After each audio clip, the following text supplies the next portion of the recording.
Welcome into this weekend's NFL Best Bets show. We're into NFL Week 5, and the parity in the league continues. We only have 2 games this week with teams lined as 7-point favorites. Nobody more than a touchdown favorite. So let's face it, these games week to week are basically all coin flips, which is why I try to stay away from betting just straight up winners or straight up ATS picks, or those ATS, those money line picks. Very hard to do. For me, this video is all about digging into the more random props you can find in NFL each week and creating some simple looking parlays. Last week, we cashed a parlay that saw the Commanders and the Cardinals both scoring at least 2 touchdowns, the Steelers to simply kick a field goal, the Chiefs to score at least 2 touchdowns, and the Bills and Ravens just to score 10 points. And even though that looked like it was very, very easy, the Bills gave us a scare there, almost not hitting 10. That parlay cashed a plus 101, so let's make some similar bets this week. If you want more props like this, keep watching. I've created 2 3-game parlays created over at Bet365 for the NFL Week 5 predictions.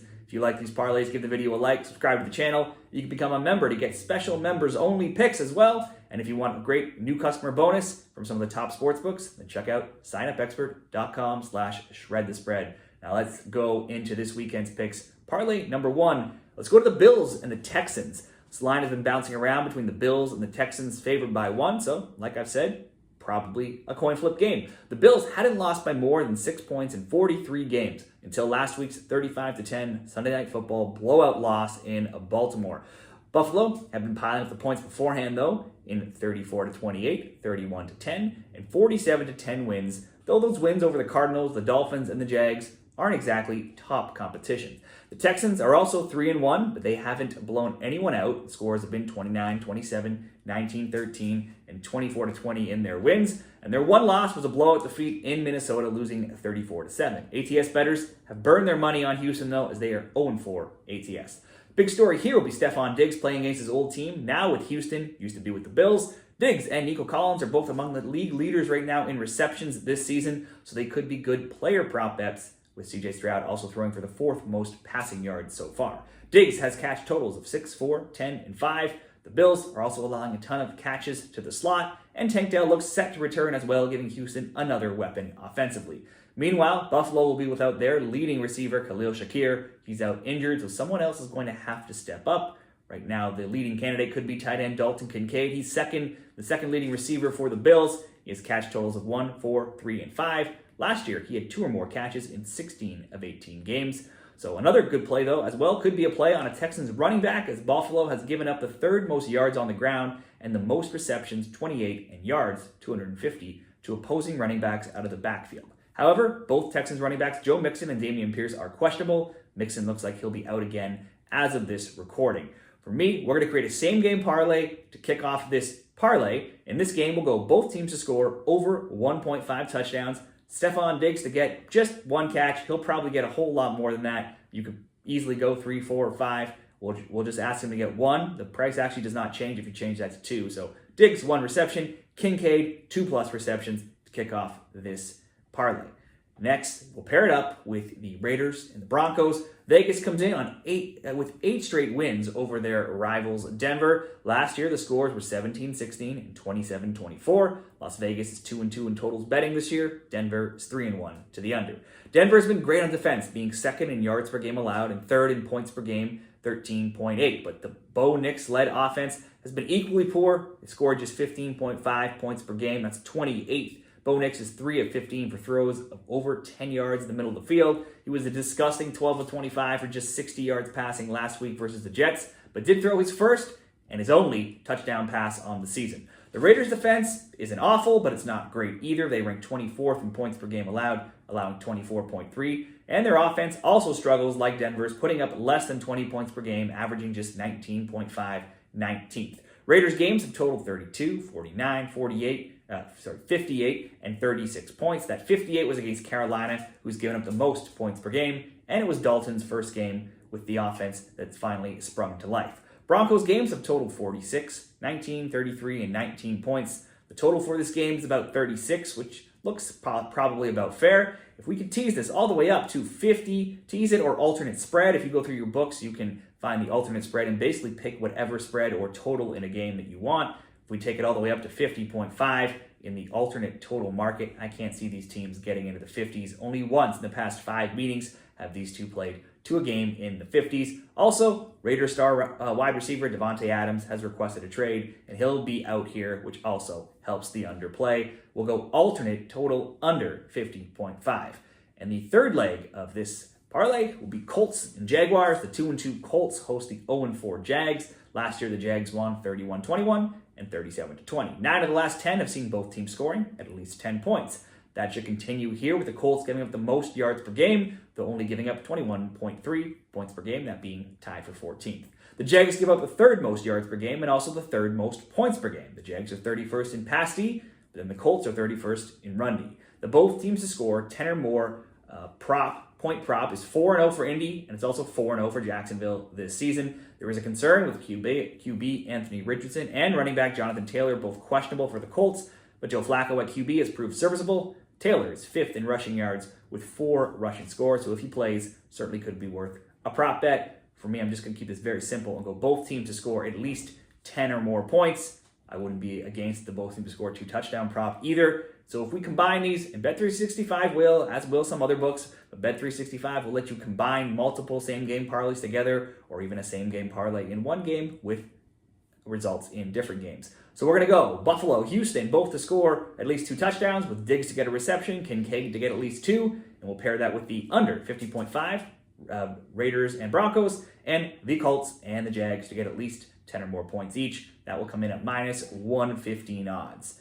Now let's move into one more 3-game parlay. We'll start it off with the Ravens and the Bengals. The 2-2 Ravens will host division rival, the 1-3 Bengals. Last year, Baltimore won 27-24 and 34-20.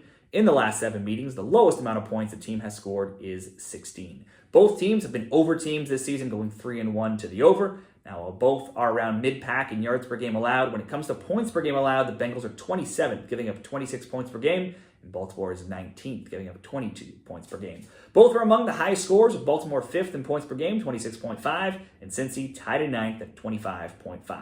Bengals tight end Mike Gesicki is 2nd on the team in targets, catches, and yards behind Jamar Chase, and he could be in line for a good day considering the Ravens have given up the 2nd most catches and yards to tight end this season, only better than the Chiefs. He has catch totals, Gesicki, of 3, 7, 4, and 1 so far this season. The Ravens run D may be first, but it's because everybody's passing on them right now. They've given up the 4th most passing yards per game at 257.5. Now, since he has the opposite problem, ranking 11th in pass D, but 25th in run D, giving up an average of 145.5 yards per game. This should mean a huge day for Derrick Henry, who leads the league in rushing and has 5 scores already. He's had rushing totals of 46, 84, 151, and 199, and that's not counting the few yards he's put up with catches as well. The Ravens have also now had 37 straight games rushing for 100 or more yards. All of this should point to a big day for Henry. You'd certainly expect the Ravens to score here after piling up the points against Buffalo, but since he could hang around too and get theirs,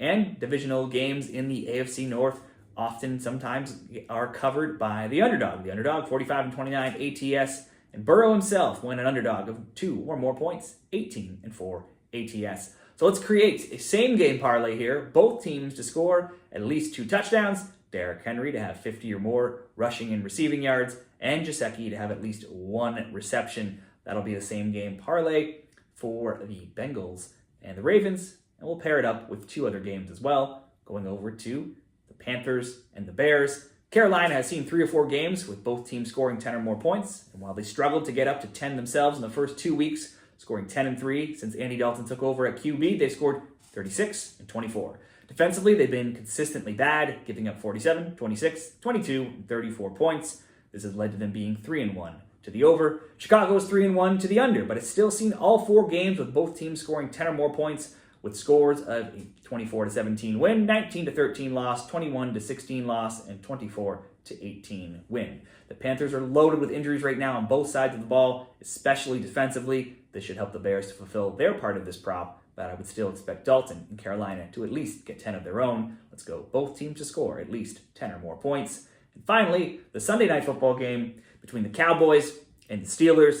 The Steelers are about 2-point home favorites on Sunday Night Football. Dallas has been up and down and hard to trust. They had a 33-17 win, then a 44-19 loss. a 28-25 loss, and then a 20-15 win. The two losses where they gave up over 20 points came to the Saints and the Ravens. Now, those are two teams that have a much better offense than Pittsburgh's. The Steelers have scored just 18, 13, 20, 24 points. They rank 22nd in points per game at 18.8. They just don't have the offense capable of pulling away from anybody, but they should have a slightly easier time this week with both DeMarcus Lawrence and Micah Parsons out injured. The Cowboys are also going to be missing an offensive piece with Brandon Cooks out as well.